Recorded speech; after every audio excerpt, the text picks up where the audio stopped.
সেটা হচ্ছে জীবজগতের শ্রেণীবিন্যাস বা ক্লাসিফিকেশন অফ লিভিং অর্গানিজম। এখানে কিন্তু আমরা প্রথমে জীবজগতের শ্রেণীবিন্যাসের একটা সংজ্ঞা তোমাদের আমি বলেছিলাম, যে যেমনটা আমরা ট্যাক্সোনমি এবং সিস্টেমেটিক্সে শনাক্তকরণ এবং নামকরণের পদ্ধতি এবং রীতিনীতি সম্বন্ধে জেনেছিলাম, এখানে আমরা একটা জীবকে কিভাবে ক্লাসিফাই বা কিভাবে শ্রেণী বিন্যস্ত করতে পারি, তার আকার আকৃতি, তার উৎপত্তি বা অরিজিন, তার বাসস্থানের প্রকৃতি এবং তার বিবর্তনগত ভাবেই যে সে কিভাবে এসেছে, তার অ্যাডাপশন বা অভিব্যক্তির, আমরা বিভিন্ন জীবের সাথে আরেক জীবের যে সাদৃশ্য বা বৈসাদৃশ্য এবং পারস্পরিক সম্পর্ক, এগুলো আমরা আগের দিন শ্রেণীবিন্যাসের সংজ্ঞাতে পড়েছিলাম। এবং আমি তোমাদের এটা পড়িয়েছিলাম যে কিভাবে শ্রেণীবিন্যাস বা ক্লাসিফিকেশন সিস্টেম লিভিং অর্গানিজমের ক্ষেত্রে কিভাবে এসেছে, মানে দ্বিরাজ্য, ত্রিরাজ্য, চার রাজ্য, পাঁচ রাজ্য, ছয় রাজ্য শ্রেণীবিন্যাস, এগুলোর যে প্রত্যেকটা কম্পোনেন্ট বা প্রত্যেকটার যে আহ উম, যে কটা রাজ্যতে ভাগ করা হয়েছে এই শ্রেণীবিন্যাস গুলো, সেগুলো পড়েছিলাম। এবং তোমাদের আমি বলেছিলাম যে হচ্ছে পাঁচ রাজ্যের শ্রেণীবিন্যাস যেটা, এটি কিন্তু সব থেকে বহুল ব্যবহৃত হয়, যেটি আমেরিকান ট্যাক্সোনমিস্ট হুইটেকার দিয়েছিলেন। এবং এই পাঁচ রাজ্য শ্রেণীবিন্যাসের, যেমন মনেরা, প্রোটিস্টা, ফাঙ্গি, প্ল্যান্টি এবং অ্যানিমেলিয়া, এই পাঁচটাতে যে হুইটেকার ভাগ করেছিলেন, এগুলোর আমি তোমাদের প্রত্যেকটার একটা বেসিক বৈশিষ্ট্য তোমাদের আমি বলেছিলাম। আজকে আমরা জানবো যে এই পাঁচ রাজ্য শ্রেণীবিন্যাস এর সুবিধা এবং অসুবিধা কি বা কি কি। দেখো, এর সুবিধা হচ্ছে, আমি তোমাদের বললাম যে মনেরা, প্রোটিস্টা, ফাঙ্গি এবং অ্যানিমেলিয়া এইগুলোতে ভাগ করা হয়েছে। এবার এই যে পাঁচ রাজ্যের ক্ষেত্রে যে সুবিধা যেটা, সেখানে হচ্ছে কি না, প্রোক্যারিওটের জন্য পৃথক রাজ্য যেমন মনেরা উপস্থিত। অর্থাৎ মনেরা, যেখানে কিনা প্রোক্যারিওটসরাই, শুধুমাত্র প্রোক্যারিওটসদের বিষয়েই সেখানে আলোচনা হবে, যেটি কিনা একটা খুব ইউনিক এবং খুবই মানে ইম্পর্ট্যান্ট একটা পয়েন্ট। দ্বিতীয়ত হচ্ছে আমরা উদ্ভিদ রাজ্য থেকে যে ছত্রাক গোষ্ঠী, দুটো ইউক্যারিওটস, কিন্তু উদ্ভিদ রাজ্য এবং ছত্রাক রাজ্য এই দুটোকে কিন্তু সঠিকভাবে এখানে ভাগ করা হয়েছে। এরপরে তিন নম্বর যেটা, সেটা হচ্ছে যে এখানে জীবের যে পুষ্টিগত যে মানে পুষ্টির যে সোর্স বা নিউট্রিশনের যে সোর্স, সেটাকে কিন্তু এখানে মানে ভালোভাবে কিন্তু এখানে পর্যালোচনা করা হয়। এছাড়াও প্রাণী রাজ্য থেকে প্রোটোজোয়াকেও আলাদা করা হয়েছে এবং আলাদা একটা ডিভিশনে তাকে ভাগ করা হয়েছে। এবং কিছু কিছু ক্ষেত্রে উদ্ভিদ রাজ্য থেকে ব্যাকটেরিয়া, ছত্রাক এবং শৈবালকেও আলাদা করা গেছে। অর্থাৎ এই যে আলাদা আলাদা যে প্রত্যেকটা রাজ্যকে ভাগ করার ফলে আমরা কিন্তু প্রত্যেকটা জীবের মধ্যে যে তার আকার আকৃতিগত যে আহ যে ধরনের রয়েছে, বা তার যে অভিব্যক্তিগত যে ধারণা, বা তার যে এক জীবের সাথে অপর জীবের যে সম্পর্ক, সেটার সম্বন্ধে যে ধারণা, বা এগুলো মানে একটা জীবকুল কোথা থেকে উৎপত্তি হয়েছে, তার বাসস্থানগত অরিজিন কি, এবং সেটির যে সাথে অন্য জীবকুলের যে তোমার মানে সম্পর্ক, সেগুলো আমরা কিন্তু ভালোভাবে কিন্তু মানে জানতে পারছি।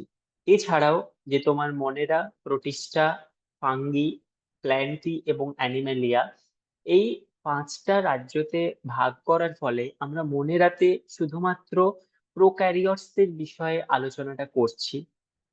আবার আমরা প্ল্যান্টি এবং যে ছত্রাক, অর্থাৎ প্ল্যান্ট মানে উদ্ভিদ রাজ্য থেকে আমরা ছত্রাক রাজ্যের যে ক্লাসিফিকেশন, সেটাকে আমরা আলাদা করে এখানে দেখাতে পারছি। ফলে আমরা কিন্তু ইউক্যারিওটসদের মধ্যেও যে ক্লাসিফিকেশন বা ইউক্যারিওটসদের মধ্যেও যে যে জীবের যে মানে পার্থক্য রয়েছে, সেটাও কিন্তু আমরা এখানে মানে আলোচনা ভালোভাবে করতে পারি। এবার এর এতক্ষণ আমরা সুবিধা বললাম, এবার এর বিশেষ কিছু অসুবিধাও রয়েছে। যেরকম আমরা দেখছি যে শৈবালকে কিন্তু তিনটে রাজ্যের মধ্যেই রাখা হয়েছে। যেমন আমাদের যে সায়ানো ব্যাকটেরিয়া বা নীলাভ সবুজ শৈবাল যে রয়েছে, সেটি যেমন মনেরা রাজ্যেও রয়েছে, আবার সেটি কিন্তু প্রোটিস্টাতেও রয়েছে, আবার প্ল্যান্টির মধ্যেও রয়েছে। এটি কিন্তু কখনোই সঙ্গত নয়। অর- এটি কিন্তু কখনোই সঙ্গত নয় যে শৈবাল একটা সেপারেট ক্লাস, সেটার জন্য আলাদা আলাদা করে কোনো কিছু কিন্তু এখানে বলা নেই। পাঁচ রাজ্য শ্রেণীবিন্যাসের ক্ষেত্রে শৈবাল তোমার তিনটে ক্যাটেগরির মধ্যেই কিন্তু প্রেজেন্ট থাকছে। যেরকমটা আমি বললাম, মোনেরার ক্ষেত্রে, প্রোটিস্টার ক্ষেত্রে, আবার ফাঙ্গির ক্ষেত্রে, প্ল্যান্টির ক্ষেত্রে, এগুলোর প্রত্যেকটার ক্ষেত্রেই কিন্তু সেটা প্রেজেন্ট থাকছে। এটা কিন্তু কখনো যুক্তিসঙ্গত নয়। ফলে এটা কিন্তু মানে একটা ওর মানে ভালো ড্রব্যাক, মানে অসুবিধা আর কি। দ্বিতীয়ত হচ্ছে যে মানে ছত্রাকের সাথে স্লাইম মোল্ডের অনেকটা সাদৃশ্য থাকার জন্য এদেরকে কিন্তু প্রোটিস্টার মধ্যে রাখাটাও কিন্তু ঠিক হয়নি। 3 নম্বর হচ্ছে যে প্রোটিস্টা কিন্তু অনেক হেটেরোজেনাস বা অনেক বেশি, এর মধ্যে কিন্তু ভ্যারিয়েশন রয়েছে বা ভিন্নতা রয়েছে। এবং এদের মধ্যে যে বিবর্তনের ধারাগুলো, মানে অর্থাৎ এরা যে যেভাবে অভিব্যক্তি বা অভিযোজিত হয়েছে, সেটা কিন্তু মানে অনেক বেশি জটিলতা এখানে নিয়ে আসছে এই পাঁচ রাজ্য শ্রেণীবিন্যাসের মধ্যে। বা এখানে কিন্তু ভাইরাসকে নিয়ে কিন্তু আলাদা কোনো অন্তর্ভুক্তকরণ করা কিন্তু হয়নি। ভাইরাস বা ভাইরয়েড যেটা রয়েছে, সেগুলোকে নিয়ে কিন্তু এখানে কিন্তু কোনো অন্তর্ভুক্তকরণ করা হয়নি। এটা কিন্তু পাঁচ রাজ্য শ্রেণীবিন্যাসের মানে অসুবিধাগুলোর মধ্যে একটা।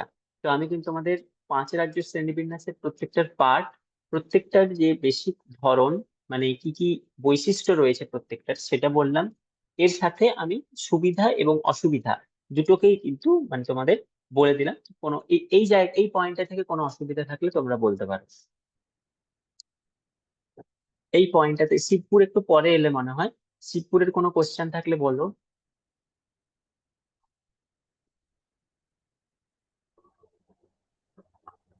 আমি আরেকবার রিপিট না হয় করে দিতেও পারি তোমার অসুবিধাটা। কোনো কোশ্চেন নেই।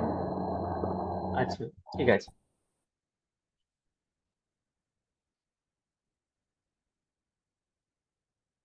এবার তোমরা এদের পার্থক্যগুলো একটু লিখে নাও খাতায়। যেটা হচ্ছে তোমার যে এই যে পাঁচ রাজ্য শ্রেণীবিন্যাসের প্রত্যেকটা যেটা রয়েছে, তোমার মনেরা, প্রোটিস্টা, ফাঙ্গাস, প্ল্যান্টি এবং অ্যানিমেলিয়া, এদের প্রত্যেকটার মধ্যে যে পার্থক্যগুলো তোমরা লিখে নাও, আমি এক এক করে বলছি, মানে প্রয়োজনে নোট করতে পারো। যেটা হচ্ছে যে দেখো, মনেরা কিন্তু prokaryote, Protista eukaryote, fungi eukaryote, plenty eukaryote, Animalia eukaryote. অর্থাৎ কেবলমাত্র মনেরা কিন্তু তোমাদের প্রোক্যারিওট। এবার প্রোক্যারিওটের ক্ষেত্রে আমরা বিশেষ যে বৈশিষ্ট্যটাকে আমরা খুব সহজে ধরতে পারি, সেটা হচ্ছে যে প্রোক্যারিওটের মধ্যে কিন্তু নিউক্লিয় পর্দা বা নিউক্লিয় লাস এগুলো কিন্তু থাকে না। অর্থাৎ এদের কোষের যে ধরনটা, এটা কিন্তু অনেকটা ওল্ড, মানে আদি প্রকৃতির আর কি। কিন্তু ইউক্যারিওটরা কিন্তু মানে একটু উন্নত ধরনের, এদের নিউক্লিয়াসের অনেকগুলো স্তর বর্তমান, নিউক্লিয়াসের পর্দা রয়েছে, নিউক্লিয় পর্দা, নিউক্লিয় লাস প্রেজেন্ট। হ্যাঁ, ফলে এদের যে কোষীয় অঙ্গাণু গুলো সেটা আলাদা। ফলে এই যে প্রোটিস্টার থেকে কিন্তু বাকিগুলো কিন্তু এই জায়গাটা আলাদা হয়ে গেল।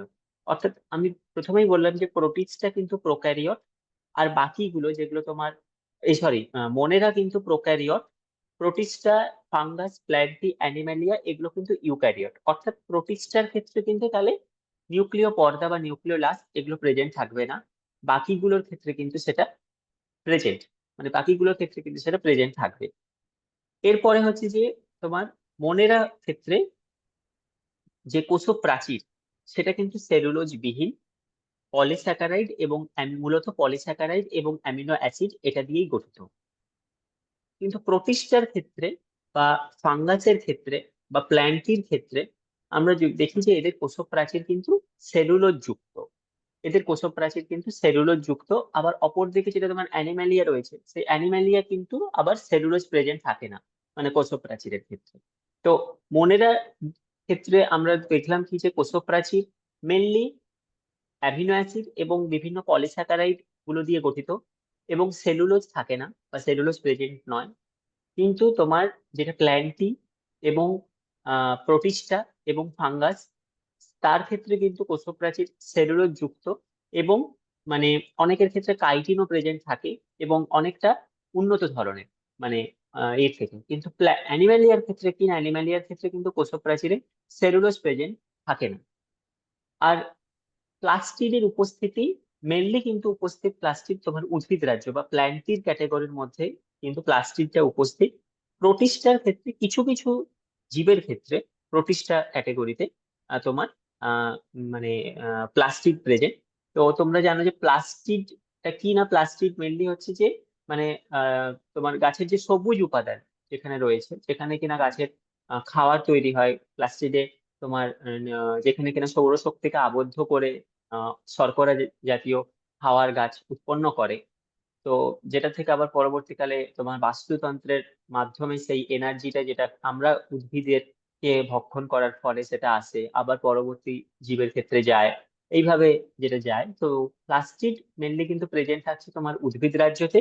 আর প্রোটিস্টার ক্ষেত্রে কিছু কিছু জীবের ক্ষেত্রে প্রেজেন্ট থাকছে, অ্যাবসেন্ট প্রেজেন্ট থাকছে আর বাকি সমস্ত কিছুর ক্ষেত্রে মানে তোমার মনেরা বা অ্যানিমেলিয়া, এগুলোর ক্ষেত্রে কিন্তু প্লাস্টিডের উপস্থিতি মানে কিন্তু প্রেজেন্ট লক্ষ্য করা যাচ্ছে না আর কি। পরবর্তী পার্থক্য যেটা, যে এদের যে দেহের গঠন কিন্তু মনেরার ক্ষেত্রে এককোষী, প্রোটিস্টার ক্ষেত্রেও এককোষী। কিন্তু ফাঙ্গাস, প্ল্যান্টি, অ্যানিমেলিয়া এদের ক্ষেত্রে কিন্তু দেহের গঠন কিন্তু বহুকোষী ধরনের হয়। আর 6 নম্বর যেটা হচ্ছে যে এদের যে গমন, মানে এদের যে গমন করার যে ক্ষমতা, মানে এক স্থান থেকে অন্য স্থানে যে যাওয়ার ক্ষমতা, সেটা কিন্তু মনেরার ক্ষেত্রে কিন্তু গমন ক্ষমতা নেই। প্রোটিস্টার ক্ষেত্রে কিন্তু ফ্ল্যাজেলা, সিলিয়া বা ক্ষণপদ, এগুলোর মাধ্যমে প্রোটিস্টার যে আহ জীবকুল তারা গমন করতে পারে। ফাঙ্গাসের ক্ষেত্রেও গমনাঙ্গ নেই, প্ল্যান্টিও গমনে অক্ষম। আর অ্যানিম্যালিয়ার ক্ষেত্রে কিন্তু গমনাঙ্গ রয়েছে। অ্যানিম্যালিয়ার মধ্যে তো বুঝতেই পারছো, ওরা তো গমন করবেই, ওটা গমনাঙ্গ রয়েছে। পুষ্টি ক্যাটাগরির মধ্যে আমি যদি এবার আসি, যেটা 7 নম্বর, সেটা হচ্ছে যে মনেরা গুলো কিন্তু স্বভোজী পরভোজী দুটোই হতে পারে। প্রোটিস্টা কিন্তু মেনলি স্বভোজী অর্থাৎ সালোক সংশ্লেষকারী, এবং অধিকাংশই কিন্তু হেটারোট্রপিক বা তোমার পরভোজী ধরনের। ফাঙ্গাস তো পরভোজী। আর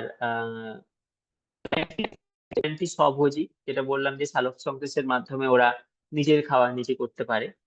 আর অ্যানিমেলিয়ার ক্ষেত্রে অ্যানিমেলিয়া কিন্তু পরভোজী বা মৃতভোজীও হতে পারে, মৃতভোজীও হতে পারে।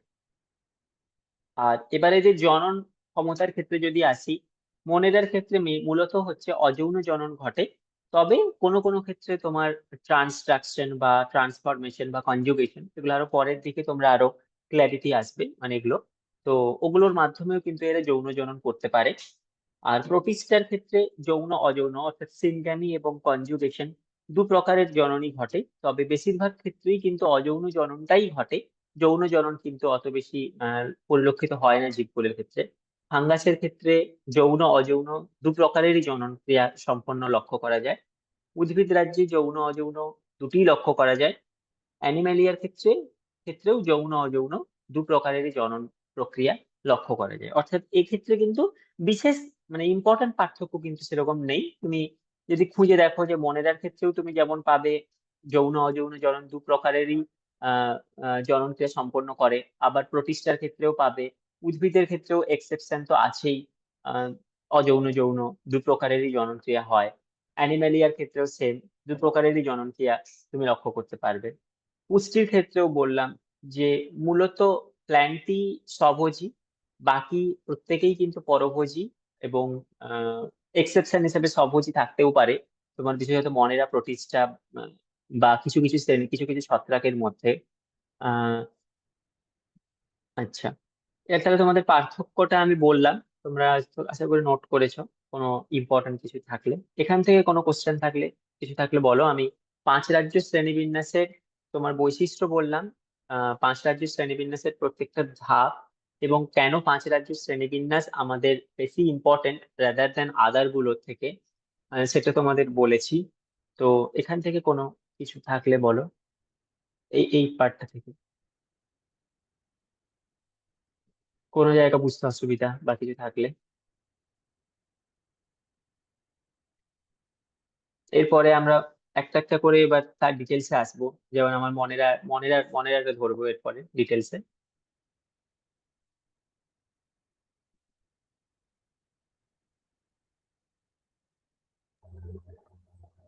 স্যার, হ্যাঁ বলো। ভাইরাসকে কোন রাজ্যে ফেলা হবে? ভাইরাসকে 5 রাজ্য শ্রেণীবিন্যাসের এটাই অসুবিধা বললাম, যে ভাইরাস বা ভাইরয়েডের জন্য কোনো ক্লাসিফিকেশন কিন্তু এক্ষেত্রে করা হয়নি। মানে তোমার হচ্ছে যেটা আমি হুইটেকারের ক্লাসিফিকেশন যেটা আমি পড়াচ্ছি, এখানে কিন্তু ভাইরাসকে কোনো শ্রেণীতেই ফেলেনি এরা। এটাই সব থেকে বেশি অসুবিধা 5 রাজ্য শ্রেণীবিন্যাসে, যেটা আমি একটু আগেই তোমাদের বলেছি। এটাই 5 রাজ্য শ্রেণীবিন্যাসের সব থেকে বড় অসুবিধা, যে ভাইরাস বা ভাইরয়েডকে কোনোটাতেই ক্লাসিফাই করেনি। ওকে। হ্যাঁ। তো এরপরে আমি বলছি যেটা, সেটা হচ্ছে রাজ্য মনেরা। মনেরার ক্ষেত্রে এবার কি আসছে সেটা ঢুকবো। দেখো, মনেরার ক্ষেত্রে আমি তোমাদের বৈশিষ্ট্যের সময় বললাম যে এটা প্রোক্যারিওট, মানে এদের কোষের গঠন আদি প্রকৃতির, এদের নিউক্লিয়াস সুগঠিত নয়, বা এরা মূলতই তোমার হচ্ছে পরভোজী, কিছু কিছু ক্ষেত্রে স্বভোজী থাকতে পারে। স্নায়ুতন্ত্র প্রেজেন্ট থাকে না, মূলত অযৌন পদ্ধতিতে জনন ক্রিয়া সম্পন্ন করে। তবে এক্সেপশনালি যৌন জননও কিছু কিছু ক্ষেত্রে আহ লক্ষ্য করা যায়। এর সাথে প্লাস্টিডের উপস্থিতি প্রেজেন্ট নেই, প্লাস্টিড থাকে না, প্রেজেন্ট নেই। এরপরে তোমার পুষ্টি পদ্ধতি, যেটা বললাম যে আহ স্বভোজী পরভোজী দু ধরনেরই হতে পারে। কোষপ্রাচীরের ক্ষেত্রে কোষপ্রাচীর তোমার হচ্ছে সেলুলোজ বিহীন, পলিস্যাকারাইড এবং অ্যামিনো অ্যাসিড দিয়েই গঠিত। তো এগুলো তোমার হচ্ছে মানে বেসিক ক্লাসিফিকেশনের মধ্যে পড়ছে। তবে এদের যে আমি যদি বিস্তার বলি, যে এরা কিন্তু সকল পরিবেশেই কিন্তু এরা মানে খাপ খাইয়ে নিতে পারে। মানে তুমি এদের জন্য যদি নোনা এলাকা, বন্যায় ডুবে গেছে এরকম এলাকা, বা তোমার আমলি ক্ষারীয়, বা অনেক শীতলতম মরুভূমির মতো অনেক উষ্ণতম এরকম জায়গাতেও কিন্তু এই মনেরা ক্যাটেগরির যে জীবকুল, তারা কিন্তু মানে তোমার নিজেদেরকে কিন্তু খাপ খাইয়ে নিতে পারে। এবার আসি যে এদের এটা গেল এদের বিস্তার। এবার আসি এদের যে সাধারণ বৈশিষ্ট্যগুলো সম্বন্ধে। তো কিছুক্ষণ আগে আমি তোমাদের বলছিলাম যে এদের কোষের গঠন প্রোক্যারিওটিক ধরনের, এবং এদের কোষের আকার আয়তন অত্যন্ত ক্ষুদ্র, প্রায় কয়েক মাইক্রন হয়, মানে 0.1 to 5 মাইক্রন হয়ে থাকে এদের কোষের আকার। কোষপ্রাচীর সেলুলোজ বিহীন, মেনলি পলিস্যাকারাইড এবং অ্যামিনো অ্যাসিড উপাদান দিয়েই গঠিত।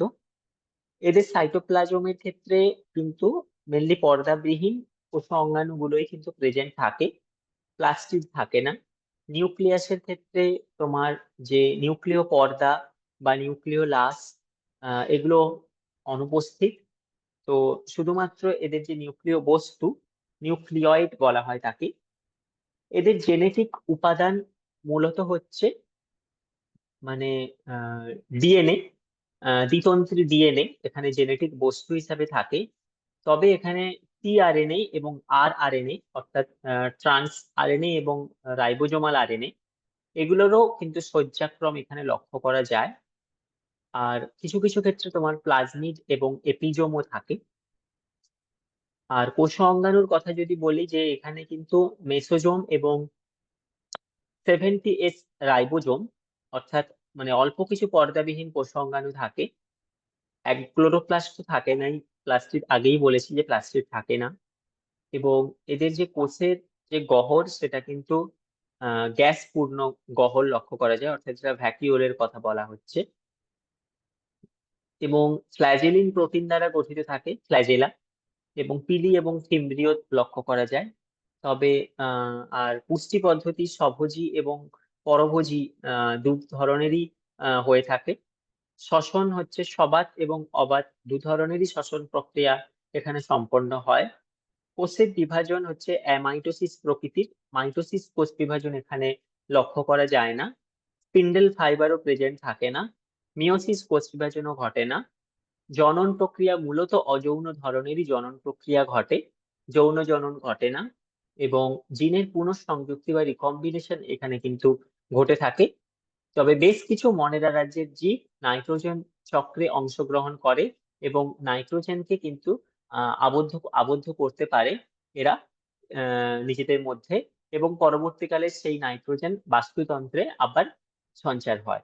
তো এটি কিন্তু তোমার মোনেরার যে ক্যাটেগরি তার মানে তার ক্লাসিফিকেশন, যেটা বললাম আরেকবার রিপিট করছি যে এদের কোষের প্রকৃতি মূলত প্রোক্যারিওট। নিউক্লিয়াসের ক্ষেত্রে নিউক্লিয় পর্দা বা আদর্শ যে নিউক্লিয়াস সেটি কিন্তু প্রেজেন্ট থাকে না। এদের জেনেটিক ম্যাটেরিয়াল মূলত ডিএনএ, তবে টিআরএনএ এবং আরআরএনএ উপস্থিত থাকে। পর্দাবিহীন কোষীয় অঙ্গাণু কিন্তু এখানে লক্ষ্য করা যায় না, যায়। এবং রাইট 70s প্রকৃতির রাইবোজোম, মেসোজোম এবং থাকে, প্লাস্টিড থাকে না। ফ্লাজেলা প্রেজেন্ট, ফ্লাজেলা ও ফ্লাজেলিন প্রোটিন দ্বারা গঠিত। স্বভোজী পরভোজী দু ধরনেরই এরা হতে পারে। এদের যে খাওয়ার মানে ডিপেন্ডেন্সি খাবারের তৈরি করা। সবাত অবাত দু ধরনেরই শ্বসন প্রক্রিয়া এরা সম্পন্ন করে। জনন প্রক্রিয়ার ক্ষেত্রে বললামই, মূলত অযৌন জনন করে, কিন্তু কিছু কিছু ক্ষেত্রে কিছু কিছু জীব মানে তোমার যৌন জনন পদ্ধতিও সম্পন্ন করে। আর এই মনেরার ক্ষেত্রে বহু মানে জীবকুল রয়েছে যারা কিনা তোমার অ্যাটমসফেরিক নাইট্রোজেন, যেটা বায়ুমণ্ডলীয় নাইট্রোজেন, তাকে ডিরেক্টলি সংবন্ধন করতে পারে নিজেদের মধ্যে, এবং পরবর্তীকালে সেটাকে প্ল্যান্ট বা মাটিতে সেটাকে নিয়ে আসে। আহ, দিয়ে প্ল্যান্ট বা অন্যান্য যারা যারা তারা সেটা নাইট্রোজেনটাকে ইউজ করতে পারে তাদের নিজেদের গ্রোথ বা ডেভেলপমেন্টের জন্য। তো এটা হয়ে গেল তোমার মনেরার মানে যে বেসিক যে সাধারণ বৈশিষ্ট্য আমি বললাম। এখান থেকে কোথাও কোনো বুঝতে অসুবিধা হলে বল, কোনো কোশ্চেন যে মনেরার ক্লাসিফিকেশন বা সাধারণ বৈশিষ্ট্য থেকে।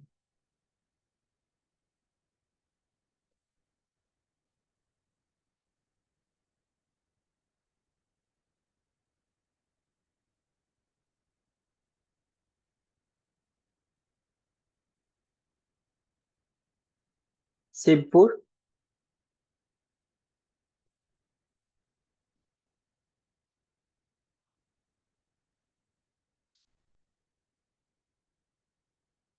শিবপুর।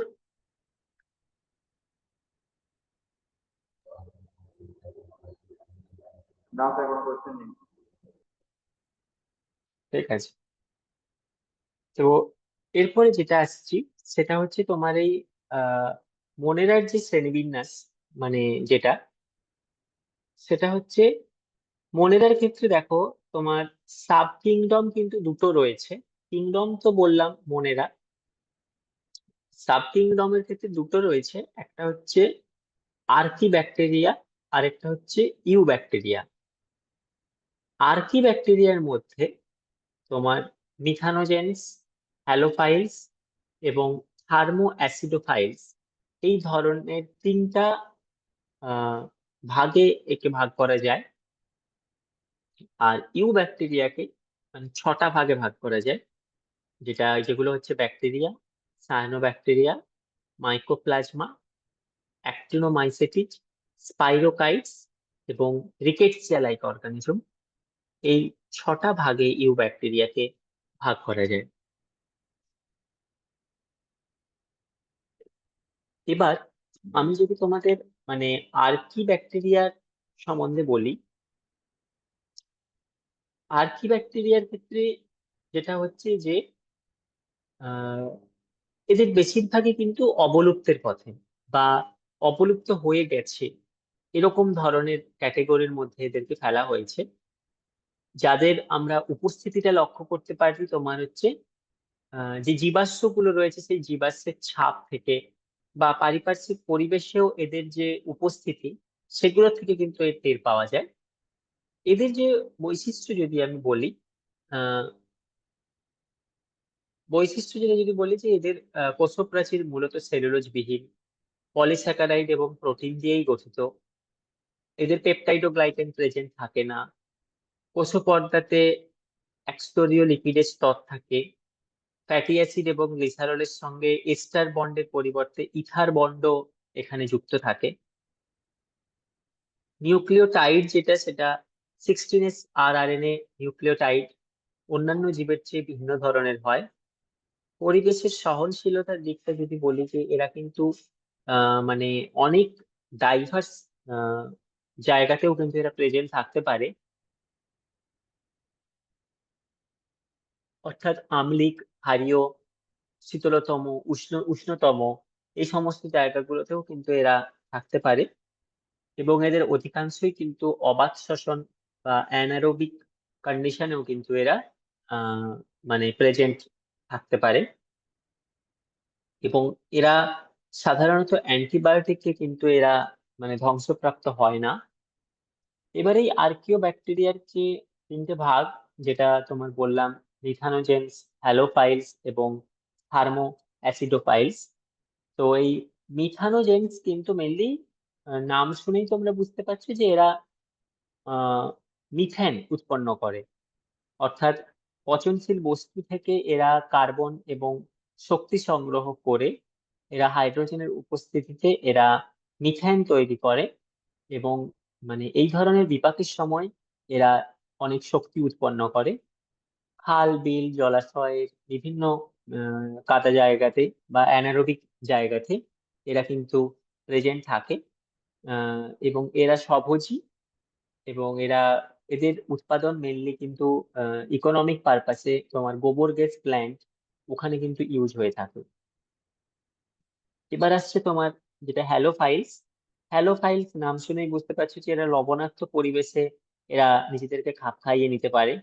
বিভিন্ন লবণাক্ত হ্রদ বা লবণাক্ত যে জায়গা, যেমন সমুদ্রের জল বা বিভিন্ন এস্চুরাইন যে রয়েছে সেগুলোতে এরা প্রেজেন্ট থাকে। এবং এদের দেহে এটিপি সংশ্লেষে সাহায্যকারী রঞ্জক, যেমন ব্যাকটেরিও রোডোপসিন প্রেজেন্ট থাকে। আর হ্যালোফিলাস আর্কিব্যাকটেরিয়ায় কোষপর্দায় অবস্থিত যে লোহিত ক্যারোটিনয়েড, যারা কিনা এদেরকে ক্ষতিকারক রশ্মির প্রভাব থেকে রক্ষা করে। এবং এদের দেহের ভিতরে তরলে লবণের গাঢ়ত্ব অনেক বেশি থাকে, যে কারণের জন্যই কিন্তু এরা মানে অনেক লবণাক্ত মানে কঠিন পরিবেশেও এরা নিজেদেরকে মানিয়ে নিতে পারে। এরপরে যেটা আসছে থাকছে সেটা হচ্ছে থার্মো অ্যাসিডোফাইলস। থার্মো অ্যাসিডোফাইলস মেনলি কিন্তু মানে অনেক উচ্চ তাপমাত্রায় এরা প্রেজেন্ট থাকে। নাম শুনে বুঝতে পারছো, থার্মো মিন্স তাপ। তো অধিক তাপমাত্রায় এরা বাস করতে পারে এবং অনেক আম্লিক পরিবেশেও এরা নিজেদেরকে খাপ খাওয়াতে পারে। এবং এরা স্বভোজী ধরনের হয় এবং কেমোসিনথেসিসের মাধ্যমে এরা কিন্তু নিজেদের খাবার এরা তৈরি করে। তাহলে আমি যেটা আর্কি ব্যাকটেরিয়ার ভাগগুলো বললাম, যে মিথানোজেন্স, হ্যালোফাইলস, থার্মো অ্যাসিডোফাইলস, আজকে এটুকুই বলবো। এর বাইরে পরের দিন আবার আমি ইউ ব্যাকটেরিয়া শুরু করব। তো এখান অব্দি কিছু থাকলে বলো, কোনো কোশ্চেন?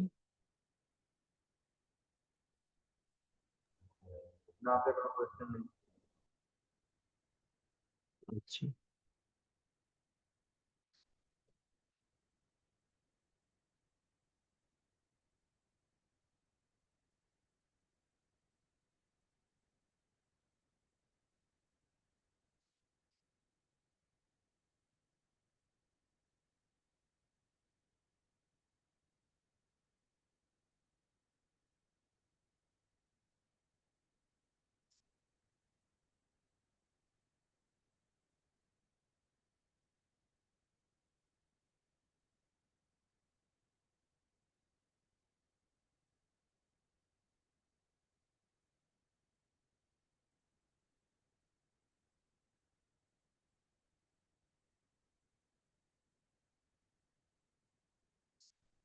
তো আমি তোমাদের আর্কি ব্যাকটেরিয়ার ক্লাসিফিকেশনটা বললাম। মিথানোজেন্স, যারা কিনা মিথেন তৈরি করতে পারে আহ বায়ুমণ্ডলে। হ্যালোফাইলস, এরা মেনলি তোমার লবণাক্ত জায়গাতেও মানিয়ে নিতে পারে। আর থার্মো অ্যাসিডোফাইলস, যেটা কিনা তোমার মানে অনেক তাপমাত্রাতে এবং অনেক কম পিএইচ বা অ্যাসিডিক এনভায়রনমেন্টে, আম্লিক এনভায়রনমেন্টে এরা নিজেদেরকে রাখতে পারে। এরপরে যেটা আরেকটা উপরাজ্যের ভাগ, যেটা হচ্ছে ইউ ব্যাকটেরিয়া, যার ভাগ হচ্ছে তোমার ব্যাকটেরিয়া, সায়ানোব্যাকটেরিয়া, মাইকোপ্লাজমা, অ্যাক্টিনোমাইসেটিস, স্পাইরোকাইটস এবং রিকেটসিয়া লাইক অর্গানিজম। এদের মধ্যে দেখো যে ব্যাকটেরিয়ার ক্ষেত্রে তোমরা সকলেই জানো যে ব্যাকটেরিয়া জল, স্থল সব জায়গাতেই প্রেজেন্ট। এদের নিউক্লিয়াস মানে অনেক বেশি সুগঠিত নয়। কোষক প্রাচীরে এদের পেপটাইড ও গ্লাইকেন বর্তমান। আর এদের যে ডিএনএ হচ্ছে এদের জেনেটিক বস্তু। প্লাজমিড প্রেজেন্ট থাকে। এপিজোম এপিজোমের পদ্ধতি লক্ষ্য করা যায়। মানে এপিজোম মিন্স যে মানে প্লাজমিড যখন ব্যাকটেরিয়া কোষের মধ্যে নিজের প্রতিলিপি গঠন করতে পারে, আহ এটাকে আমরা, এবং নিউক্লিয়য়েডের সঙ্গে যুক্ত থেকে অপত্য কোষে সেটা সঞ্চারিত হতে পারে, একে আমরা বলছি এপিজোম। এর সাথে এরা ফ্ল্যাজেলা, পিলি এবং থিমরি এর মাধ্যমে এরা উপবৃদ্ধি লক্ষ্য করা যায়। কোষ পর্দাবৃত অঙ্গাণুবিহীন এবং কোষপর্দায় মেসোজোম উপস্থিত থাকে। রাইবোজোমের প্রকৃতি যেটা বললাম 70S ধরনের হয়, এবং ব্যাকটেরিয়ার যে প্লাজমা পর্দা সেটা তাকে আভ্যন্তরীণ শ্বসনে সাহায্য করে এবং একে এই জন্য মেসোজোম বলা হয়। এরা বায়ুজীবী, অবায়ুজীবী দু ধরনেরই হতে পারে। আর স্বভোজী ব্যাকটেরিয়া এবং পরভোজী ব্যাকটেরিয়া দু ধরনেরই হতে পারে। ব্যাকটেরিয়া ভিরিডিন নামক রঞ্জক এদের দেহে প্রেজেন্ট থাকে। এদের কোষ বিভাজন অ্যামাইটোসিস প্রকৃতির হয় এবং অঙ্গজ, অযৌন এবং যৌন এই তিন ধরনের মাধ্যমে এরা যৌন ক্রিয়া সম্পন্ন করতে পারে, এবং এদের উপকারী এবং অপকারী অনেক ভূমিকাও এদের রয়েছে।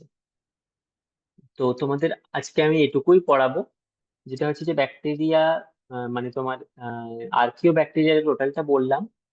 এর সাথে ইউ ব্যাকটেরিয়া, শুধু ব্যাকটেরিয়ার যে সাধারণ বৈশিষ্ট্য সেটা বললাম। তো আজকে আমরা যেটা যেটা যে শিখলাম সেটা হচ্ছে 5 রাজ্য শ্রেণীবিন্যাস এর সুবিধা, 5 রাজ্য শ্রেণীবিন্যাস এর অসুবিধা কি কি, এবং এই যে 5 রাজ্যের মধ্যে অর্থাৎ মনেরা, প্রোটিস্টা, ফাঙ্গি, প্ল্যান্টি এবং অ্যানিমেলিয়া, এগুলোর ক্ষেত্রে প্রত্যেকটার যে পার্থক্য সেটা দেখলাম। মনেরার বিশেষ বৈশিষ্ট্যগুলো জানলাম মনেরার সম্বন্ধে, এবং মনেরার যে শ্রেণীবিন্যাস অর্থাৎ দুটো কিংডম আর্কি ব্যাকটেরিয়া এবং ইউ ব্যাকটেরিয়া, সেগুলোর মধ্যে আর্কি ব্যাকটেরিয়াটা পুরোটা কমপ্লিট হয়েছে। ইউ ব্যাকটেরিয়ার ক্ষেত্রে শুধুমাত্র ব্যাকটেরিয়াটা বললাম, কিন্তু পরের দিন ইউ ব্যাকটেরিয়া থেকেই আবার আমি শুরু করব। তো শ্রীরামপুর তো শ্রীরামপুর তো বলতে পারবে না, মানে রেসপন্স করতে পারবে না, স্যার বললো একটু আগে। তো আজকে এখানেই রাখছি, আবার নেক্সট দিন থেকে ওটা শুরু করবো আর কি।